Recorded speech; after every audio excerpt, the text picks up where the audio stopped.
নতুন মানুষের খুব আদর যত্ন করতেছে দেখি। তুই কেন আমার সাথে ঝামেলা করতেছিস বল। আজ থেকে এই সন্তানের যত খরচ লাগে সব আমি দেব। সময় পাল্টায় গেছে, আমি আর ওরে চিনতে চাই না। তুমি দরকার হলে তোমার এই অফিসে আমাকে একটা চাকরি দিয়ে দাও, এটার মাধ্যমে তো অন্তত আমি তোমাকে একটাবার দেখতে পারবো। তুমি এখন এইটাই চাও অফিসের সবাই আমরা নিয়ে হাসাহাসি করবে? আসলে চাইতাম যে তুই গরিব হ, কিন্তু তুই এতটা গরিব হবে আমি কখনো কল্পনা করতে পারিনি। বাচ্চাটা এত সুন্দর, একদম অনেকের মতো চেহারা। অনেক আমার সন্তানটারে শেষ দেখতে দেয় না। আমার লেভেলটা না তোমার মতো এরকম নিচু স্থানে না। শালিমা আমাকে তার পার্সোনাল অ্যাসিস্ট্যান্ট হিসেবে চাকরি কনফার্ম করে দিয়েছে।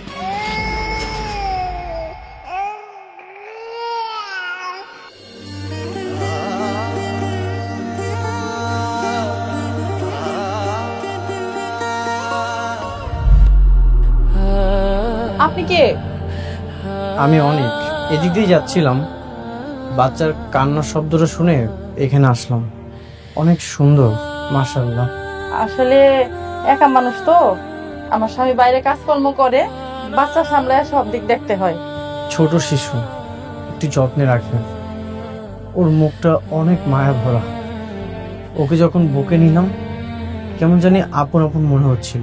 কি যে বলেন ভাই, এর আগে আমার 2টা বাচ্চা মরা হয়েছে, তারপর আমি ওরে পাইছি। ওরে আমার জীবন দেয়া হইল, যত্নে রাখবো।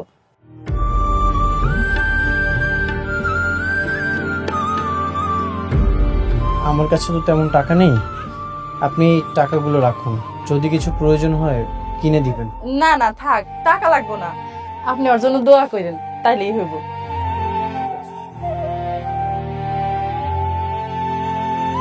বাবা কান্দেন না বাবা, ও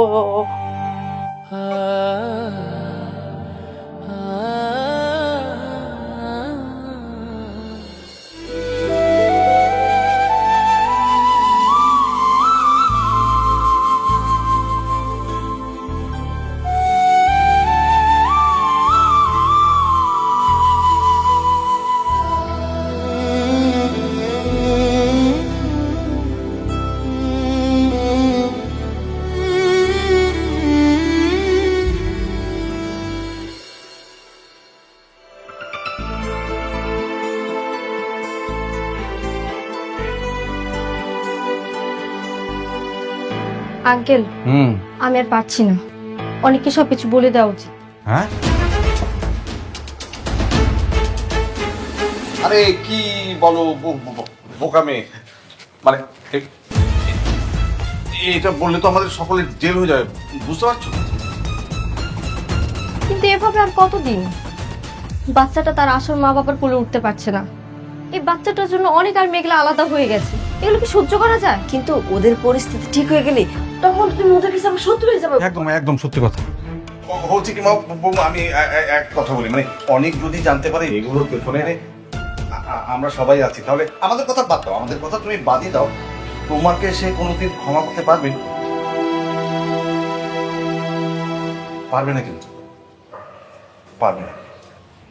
কিন্তু বিশ্বাস করেন আঙ্কেল, এত বড় একটা সত্যি লুকিয়ে রাখতে আমার সত্যি খুব কষ্ট হচ্ছে।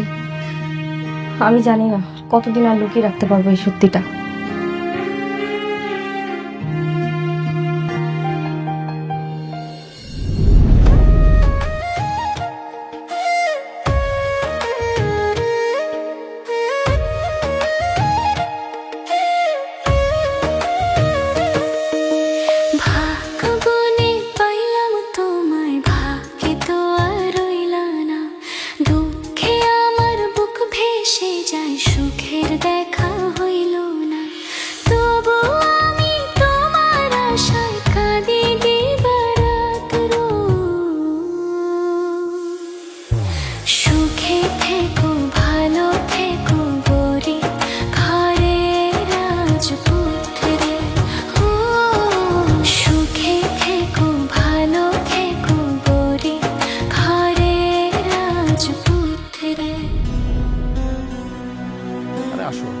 আসো আসো। ও সরি, অনুমতি ছাড়াই চলে আসলাম। আমার অবশ্য অনুমতি নিতে কখনোই ভালো লাগেনি। I hate permission. বসলাম, হ্যাঁ, ইফ ইউ ডোন্ট মাইন্ড।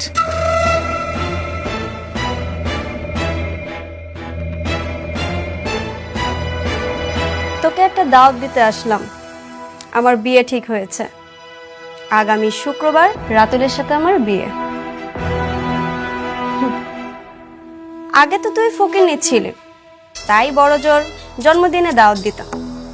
এখন যেহেতু আমাদের লেভেলে আসছিস, তাই দাওয়াতটা দিতে আসলাম। বাহ, খুব ভালো কথা। যেমন কুৎসিত তোর মনটা, ঠিক তেমন কুৎসিত মনের জীবন সঙ্গী বাচ্চা নিছোস। খুশি হয়েছি। তোমার অনেকের থেকে কিন্তু আমি বেশ ভালো আছি। আচ্ছা, তাই না? একবার শান্তা, একবার নকল শালিমা, আর একবার সম্পত্তির জন্য আমারে, এখন আবার আমারই বান্ধবী টাকার জন্য নীলারে বিয়ে করা। ভালো তো, ভালো না? দেখ মেঘলা, বাজে অপবাদ দিবি না। ওর টাকা পয়সা দেখে যদি মেয়েরা পছন্দ করে ওকে, তাতে ওর দোষ কি? না না, দোষের কি আছে? আমি তো একবারও কই নাই দোষের কিছু আছে। তোরা দুইজনে এখন বিয়ে করতেছস, আমারে কইছস, আমি তো অনেক খুশি হয়েছি। সত্যি আমি অনেক খুশি। এই নে বিয়ের কার্ড, সময় মতন চলে আসিস। না, তা তো অবশ্যই। তোকে বিয়া বইলা কথা, আমারও তো আসতেই হবে। বাবু মিয়া,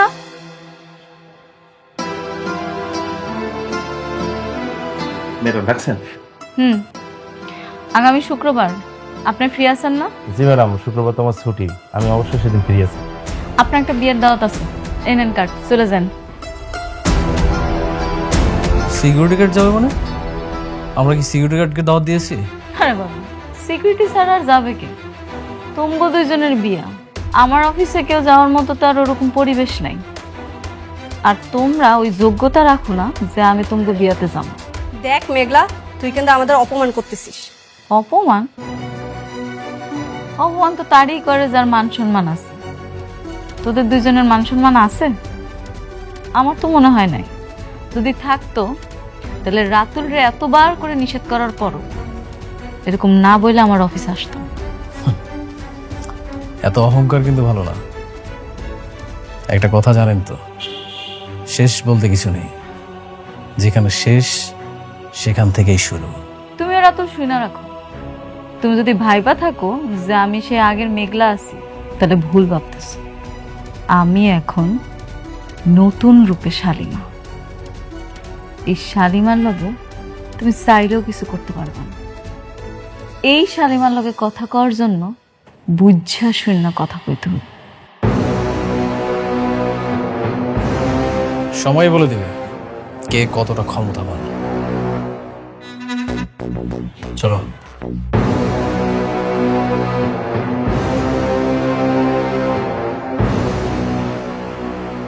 আপনি জানেন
বৃষ্টি, তুমি এত রাতে এখানে?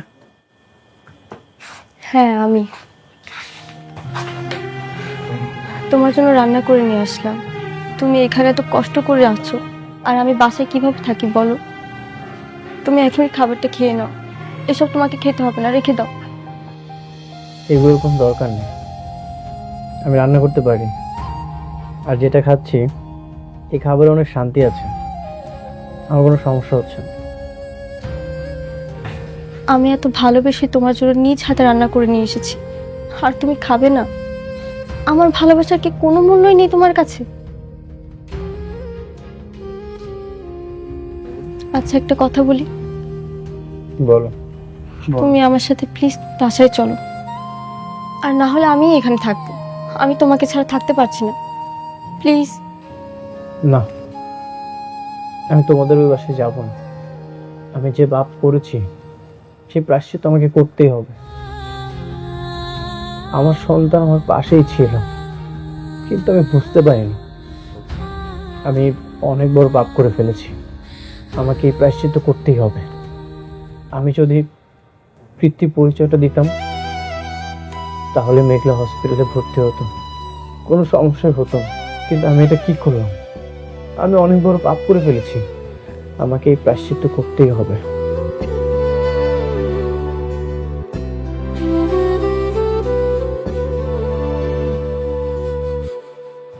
অনেক একটা কথা জিজ্ঞেস করি, মনে করো তোমার আর মেঘলার যে সন্তান মারা গেছে, সে যদি সত্যি সত্যি মারা না যায়, তখন কি করবে? যেটা হবে না সেটা বলে তো কোনো লাভ নেই। না, এরকম তো অনেক সময় হয়, তাই না? এই যে আমরা সিনেমায় দেখি, অনেক সময় বাচ্চা চুরি করে ফেলে হাসপাতাল থেকে, একজনের বাচ্চা আরেকজনের কাছে দেয়। তেমন যদি তোমার বাচ্চা অন্যজনের কাছে দিয়ে দেয় আর তাদের মৃত সন্তান তোমার কাছে দেয়, তখন? সন্তানের জন্য আমি দিনের পর দিন পাগল হয়ে যাচ্ছি, আর মেঘলা এই সন্তানের কথা ভাবতে ভাবতে ধ্বংস হয়ে যাচ্ছে। যদি তোমার কথা কখনো সত্য হয়, আর আমি যদি সবকিছু জানতে পারি যে এই কাজটা করেছে, তার বুক চিরে কলিজা বের করে তাকে আমি খুন করে ফেলবো।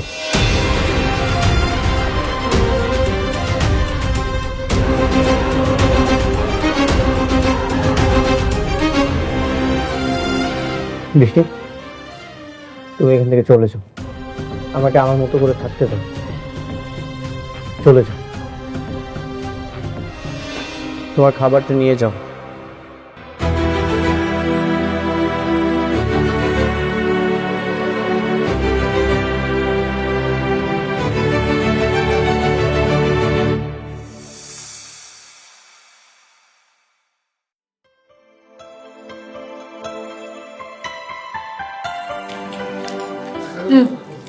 আম্মা,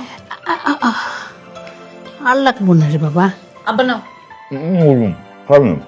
শোনো আব্বা, ভাবতেছি কালকে তোমারে তোমার দুইজনেরই আমার একটু অফিসে ঘুরে আন, যাইবা নাকি? কালকে যাইতে মারে, আমি ভাবতেছিলাম তোর মারে নিয়ে আমাকে পুরান বাসা দিকে একটু যাম। এখানে কয়দিন ধরে রয়েছি, কেমন জানি একটা খবরদার আব্বা, তুমি ওই বস্তিতে যাওয়ার নামও নিবা না। ওই বস্তিতে এখন অনেক থাকে। আর তাছাড়া কালকে তোমার বিবাহ বার্ষিকী, আমি চাইতেছি আমার অফিসে সবার সাথে তোমাকে একটু পরিচয় করে দিব। আমার লগে যাবে, এটাই শেষ কথা। আচ্ছা ঠিক আছে, তুই যখন চাইতেছস তোর অফিসটা ঘুরে দেখে আসুন, তাইলে আমরা যাবো। তাহলে একটা কাজ করুন নি, আমি তো সকাল সকাল অফিসে যাবো, বিকালে তুমি বলে গাড়ি পাঠিয়ে দিব।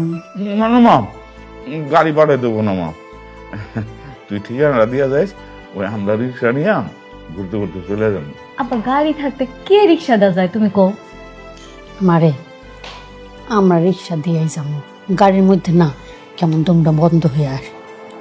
তুই চিন্তা করিস না, আমরা একেবারে ঠিকঠাক চলে যাবো নে। আচ্ছা ঠিক আছে, যাইও তাইটা, কিন্তু শোনো গাড়িতে চড়ার অভ্যাস করতে হইব, বুঝছো? ঠিক আছে। আব্বা তুমি এক পিস মাংস নাও না। তো ঠিক আছে তো।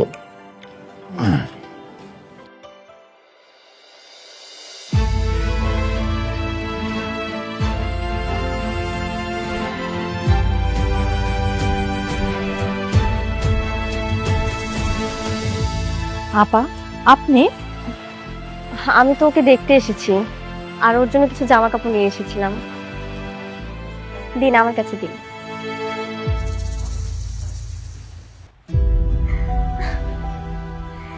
ইস, আমাদের রাজপুত্রটা কি সুন্দর করে ঘুমাচ্ছে। এই যে বাবা, দেখো তো কে এসেছে, তোমার ছোট মা এসেছে। তোমার জন্য আজকে অনেক সুন্দর সুন্দর জামা নিয়ে এসেছি, সবগুলো পরাবো তোমাকে। আমার বাবাটা। আপা, ওর জন্য কিছু জামা কাপড় নিয়ে এসেছি, দেখেন তো পছন্দ হয় কিনা। আপনি আনছেন আর সেই জিনিস আমার পছন্দ হইব না, এটা কি হইলো? আচ্ছা, তাহলে আপনি একটু বসেন, আমি আপনার জন্য একটু নাস্তা নিয়ে আসি। আরে না না, আমি কোনো নাস্তা খাবো না এখন, আমি ওকে দেখতে এসেছিলাম। আর আপা, আপনাকে একটা জরুরি কথা বলার আছে। কি কথা? এই সন্তানের যে বাবা, সে খুব রেগে আছে। যদি ভুলেও কখনো জানতে পারে ওর সন্তান আপনার কাছে, তাহলে ও কাউকে ছাড়বে না। তাই আপনার আরো আগের থেকে বেশি সতর্ক থাকতে হবে। আচ্ছা ঠিক আছে, আমি সতর্ক হয়ে চলবো। আর কি যে বলেন আপা, এই বাচ্চা যে আমার না, এটা যদি আমার স্বামী জানতে পারে তাহলে সেও তো আমার একেবারে মাইরে ফেলাইবো। চিন্তা করবেন না আপনি, আমি আপনার পাশে আছি। আপনার বিপদে আপদে সবসময় পাশে থাকবো। আপনি আমাকে সবসময় কল করে জানাবেন কি হয় না হয়। আচ্ছা ঠিক আছে। এই যে বাবা, ঘুমোচ্ছ?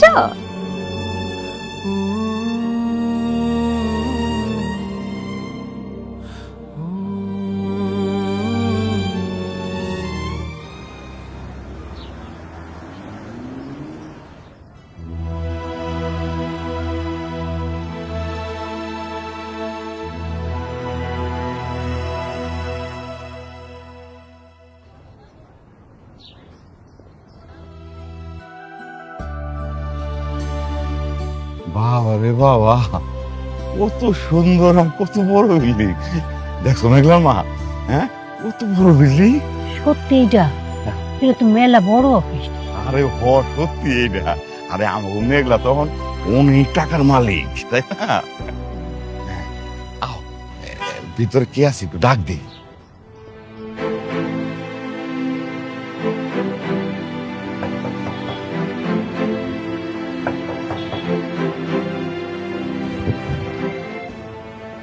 কি খবর?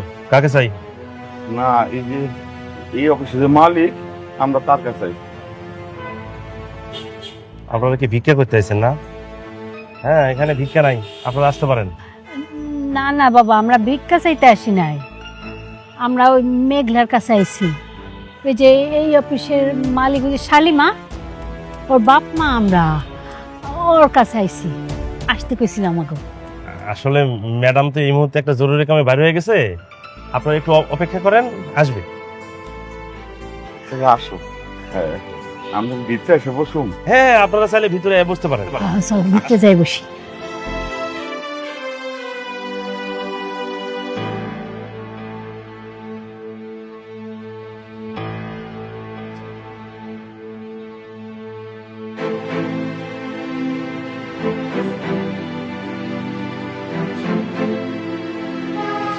আপনারা এখানে বসেন, ম্যাডাম মিটিং শেষ করে এখনই চলে আসবে। বসেন বসেন বসেন।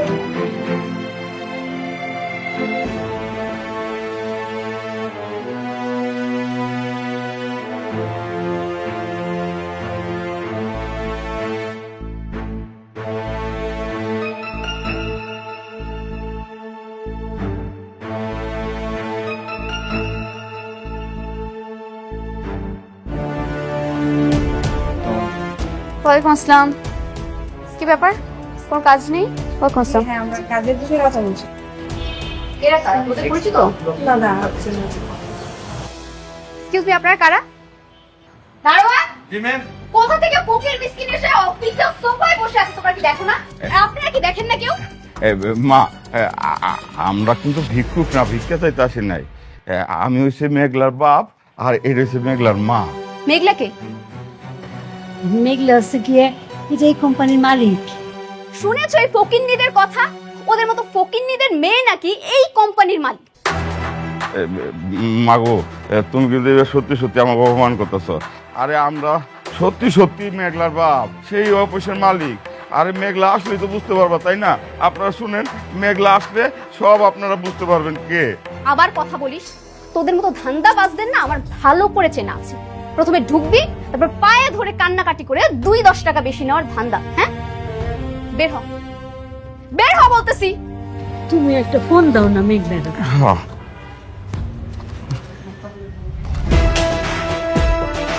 ও বুঝেছি, তোরা তো ভিক্ষা করতে আসছিস, টাকা না দিলে এখান থেকে যাবি না। এনে এনে 500 টাকা। আর নে, এই 500 টাকা সারাদিন ভিক্ষা করলেও ইনকাম করতে পারবি না। এই 500 টাকা নিয়ে এখান থেকে ভাগ। আর কখনো যেন এই অফিসে তোদের দুজনের মুখ না দেখি। বের হ, বের হবি না? না সোজা কথা শুনবি না? ঠিক আছে। বাইরে বাইরে আগে শুনো না, কথাটা শুনো। আরে আসুন, মারে একটু কথাটা শুনো কোনো না। কথা নেই, বের হন। গেট খোলো, বের হন, বের হন, বের হন,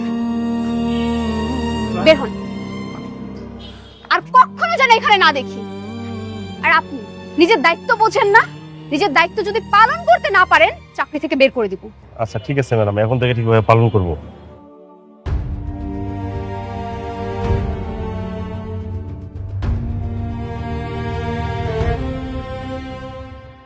অনেক সাহেব, এই শহরে আপনি কনস্ট্রাকশনের একজন শিল্পের রাজা ছিলেন, আর আজ আপনি এখানে। আপনি চাইলে আজও আকাশ ছোঁয়া দালান বানাতে পারেন। আমাদের সাথে চলুন অনেক সাহেব। রাজা ছিলাম কিনা জানি না, তবে দালান বানাতে গিয়ে আমি আমার ঘরটাই হারিয়ে ফেলেছি। এখন আর দালান বানানোর কোনো শখ নেই। আপনি আমাদের মেধাবী, বিনিময়ে আপনি যা চাইবেন তাই পাবেন। এই টাকাটা আপনি অ্যাডভান্স রাখুন।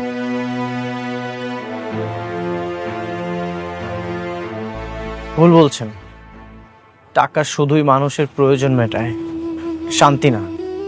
আজকে আমি এমন একটা জায়গায় দাঁড়িয়ে আছি যেখানে টাকার শব্দ খুব অদ্ভুত শোনাচ্ছে। দেখুন অনেক সাহেব, ভালো প্রস্তাব বারবার আসে না, অন্তত নিজের জন্য বাঁচুন। এই টাকাগুলো রাখুন। আপনারা আমাকে সুখ কেনার বুদ্ধি দিচ্ছেন। আমি আমার সর্বস্ব হারিয়ে দেখেছি। পৃথিবীর সবচেয়ে দামি জিনিসগুলো ব্যাংক ব্যালেন্স দিয়ে কেনা যায় না। কেনা যায় না মানুষের চোখের পানি, কেনা যায় না সন্তানের হাসি। আপনি কি সে ভুলটা এখনো ভুলতে পারেননি? অতীত তো আর ফিরে আসবে না অনেক সাহেব। হ্যাঁ সত্যি, অতীত কখনোই ফিরে আসবে না, কিন্তু অনুশোচনা থাকে সারা জীবন। আপনারা এই টাকাগুলো নিয়ে এখান থেকে চলে যান। এই টাকা দিয়ে হয়তো আপনারা ইট বালু কিনে অনেক বড় দালান করতে পারবেন, কিন্তু আমার ভাঙা সংসার কখনোই জোড়া লাগাতে পারবেন না। কিন্তু এই যে দেখছেন আমার এই ছোট্ট কুঁড়ে ঘর, এটা অট্টালিকার চাইতেও অনেক বেশি দামি। চলে যান এখান থেকে।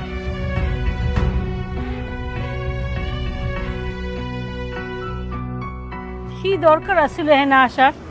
এত বড় অফিসে কি আমাকে মতো মানুষের মানায়? আমরা বস্তির মানুষ, বস্তিতেই ঠিক আছে। হ্যাঁ, আমরা কি শখ করে আইছি? হ্যাঁ, মায়াটা কত করে কইলো, সেই জন্য তো আইছি।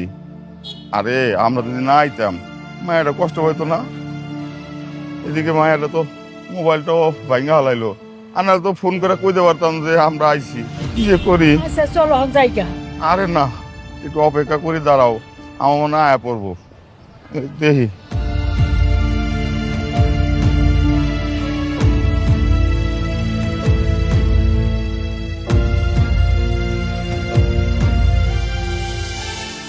কি ব্যাপার, আপনারা ম্যাডামের মা বাবা না? হ বাবা। তা রাস্তা দাঁড়ায় আছেন কেন, ভিতরে না যায়? বাবা, আমরা ভিতরে গেছিলাম, কিন্তু ওই যে একটা মেয়ে আছে না, ও রাগ করে আমাকে মোবাইল টোবাইল ভাঙ্গা এই যে দেখো 500 টাকা হাতে ধরাই দিয়া বাইর করে দিল। সরি আঙ্কেল, আপনারা হয়তো বা চিনতে পারে নাই। ম্যাডামের আসার আর 10-15 মিনিট বাকি আছে, ততক্ষণে চলে আসবে। আসুন আমার সাথে ভেতরে। ভিতরে যামু? আসুন, আরে আসুন না।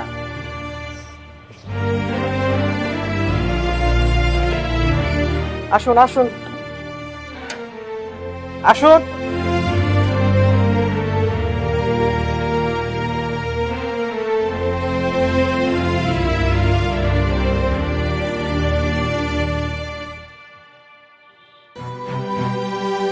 আপনারা বসেন, আন্টি বসেন।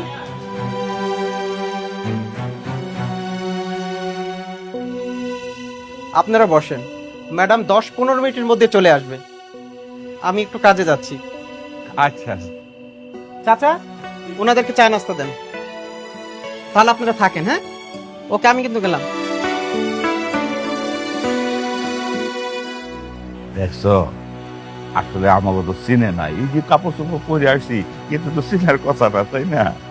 দেখো, আমার মেয়ে কিন্তু হেভি আছে, বুঝছো? কত বড় অফিস, তাই না আমার ভাইয়া? আমার না দেখে অনেক আনন্দ হইতেছে।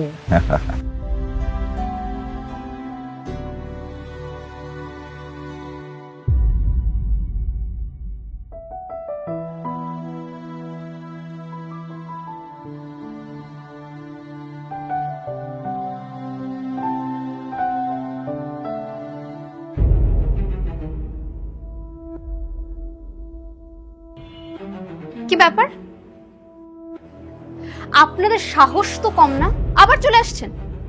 একটু আগে না 500 টাকা দিলাম, এতেও আপনাদের মন ভরে নাই। ফকিনের মতো আবার এসে এখানে বসে বসে চা খাচ্ছেন। বিস্কিট রাখেন, ওঠেন। বিস্কিটটা রাখতে বলছি না? এগুলা কি কও মা? তোমার না কইলাম এইটা আমাকে মাইয়ার অফিস। মিথ্যাবাদী ছোট লোক কোথাকার, কথায় কথায় মিথ্যা কথা বলে। ওঠেন বলতেছি, বিস্কিট রাখেন, ওঠেন। তুমি কিন্তু খামাখা আমার সাথে খারাপ ব্যবহার করতেছো। তোদের মতো ফকিন্নিদের সাথে আর কি ব্যবহার করব? তোরা তো রাস্তার ফকির। এত সুন্দর বড় অফিসে এসে বসে খাবার খাওয়ার যোগ্যতা তোদের আছে? যোগ্যতা তো নাই। তোরা তো রাস্তার পাশে ডাস্টবিন থাকে, ওই ডাস্টবিনের থেকে খাবার তুলে খাওয়া তোদের অভ্যেস। আসছে এখানে ফকিন্নি ধান্দাবাজগুলা। আমরা বাট পান না, তুমি মাইয়াটা ভালো না।